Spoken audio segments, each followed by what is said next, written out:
प्रखंड के मध्य में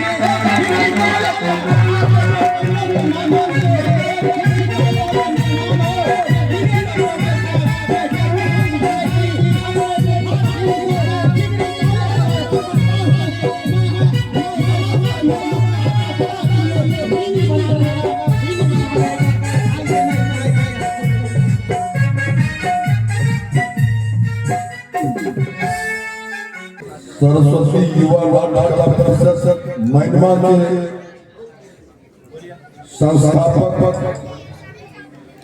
आयोजक एवं उनके सभी सहयोगी वृंद, मंच पर उपस्थित हमारे अभिभावक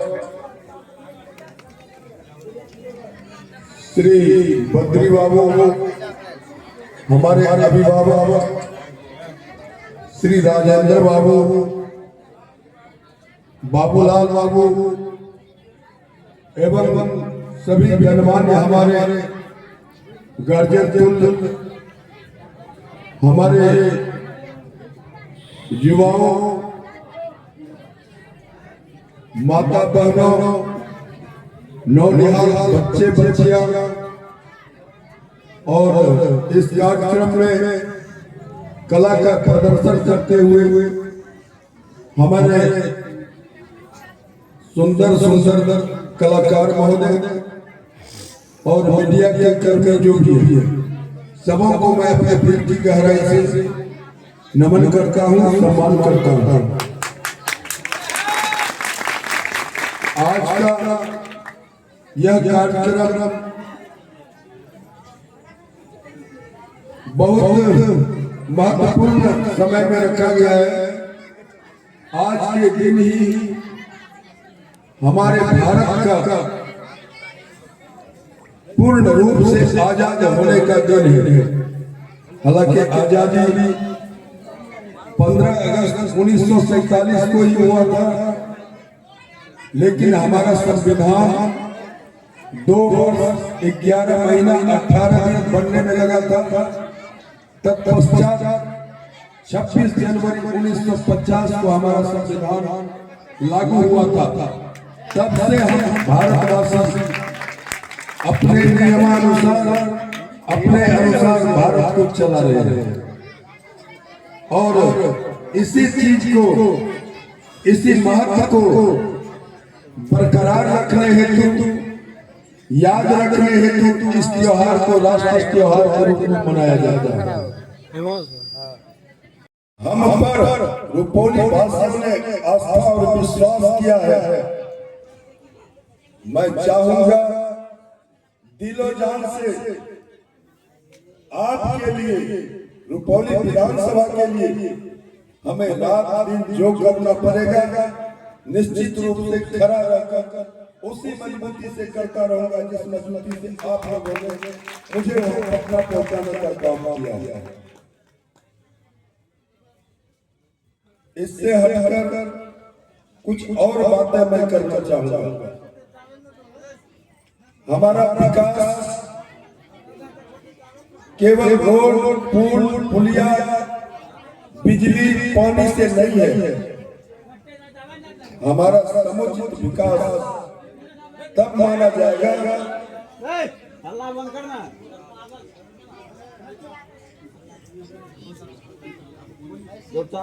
जब हमारा समाज संतुलन में रहेगा, जब हमारा समाज संयम में रहेगा, जब हमारा समाज आगे बढ़ेगा। आगे बढ़ना, संयम से रहना, रोड, पुल, पुलिया, बिजली, सड़क, तो हमें लगता है माननीय नीतीश कुमार इसके लिए काफी है। माननीय हमारे प्रधानमंत्री नरेंद्र कुमार मोदी जी, उनका भी हाथ बिहार के माथे पर बहुत मजबूती से है, तो विकास में कहीं कोई दिक्कत नहीं है। आप अपने को विकसित बनाने के लिए, समाज को ऊपर उठाने के लिए निश्चित रूप से सबसे पहला आप अपने बच्चों की पढ़ाई पर ध्यान दें।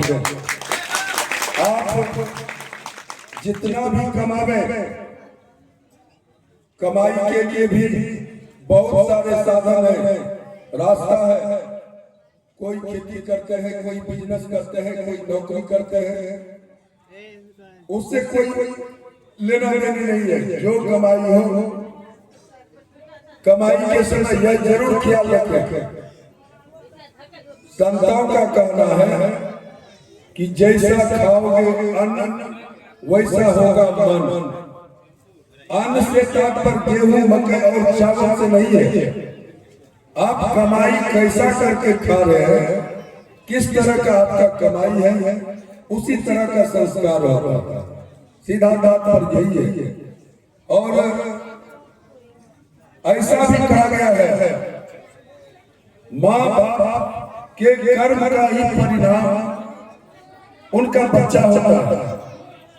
तो इस पर भी ख्याल रखें कि हम अच्छा काम करेंगे, अच्छा व्यवहार करेंगे, हमारा बच्चा, हमारा समाज निश्चित रूप से अच्छा होगा। इसे गहराई में ले, बहुत आनंद फानंद में, भाग दौड़ में पढ़कर आदमी कभी कभी अपने कर्तव्य को भूल जाते हैं, अपने दिशा को छोड़ जाते हैं। तो ऐसा नहीं करना चाहिए। हमें अपना विकास के लिए, अपने समाज को ऊपर उठाने के लिए संयमित जीवन जिए, अच्छा कर्म करें। और सबसे पहले तो मैं बार बार कहूंगा, अपने बच्चों के पढ़ाई के लिए आपको जितना मेहनत करना पड़ेगा, उनसे कभी नहीं छोड़े। आपके सफल माँ बाप का परिचय वही है कि आपने अपने बच्चे को काबिल बनाया, तभी आप सफल बाप कहलाने लायक हो सकते हैं। तो मैं खासकर हमारे सामने बैठी हमारी माँ बहनें हैं, उनसे मैं आग्रह करूंगा,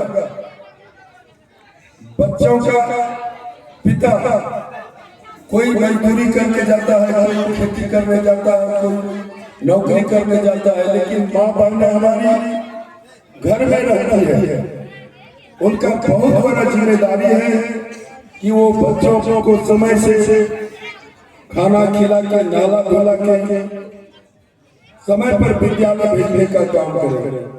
उनका बहुत बड़ा जिम्मेदारी है कि वो बच्चों के करतूत को हमेशा देखती है सामने कि हमारा बच्चा क्या कर रहा है, हमारा बच्चा किस तरफ जा रहा है।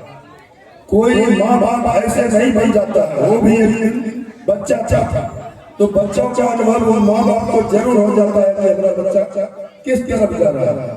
इसलिए माँ बाप का बहुत बड़ा जिम्मेदारी है, उसे हमेशा ख्याल रखें। बच्चा एक कच्चे मिट्टी के तरह है, जैसे कुम्हार अपने मिट्टी को सान कर गीला बनाकर तब बर्तन कर तरह तरह का रूप बनाता है, उसी तरह हमारा नौनिहाल बच्चा होता है। वो कच्चा है, उसको हम माँ बाप, समाज के प्रबुद्ध लोग जैसा रास्ता देंगे, जिस तरह का उनको दिशा देंगे, वो वैसा ही बनेगा। यही बच्चा आज हमें लगता है पहला, दूसरा, तीसरा, पांचवा में पढ़ता है। अगर सब रास्ता उनको अच्छा मिलेगा तो यही बच्चा कल डॉक्टर, इंजीनियर, प्रोफेसर बनेगा, डॉक्टर बनेगा, नेता बनेगा, मुख्यमंत्री बनेगा, प्रधानमंत्री बनेगा। किसी के माथे पर जन्म से लिखा नहीं होता है, उसका कर्म और उसका व्यवस्था ही उसको जगह पर पहुंचाने का काम करता है।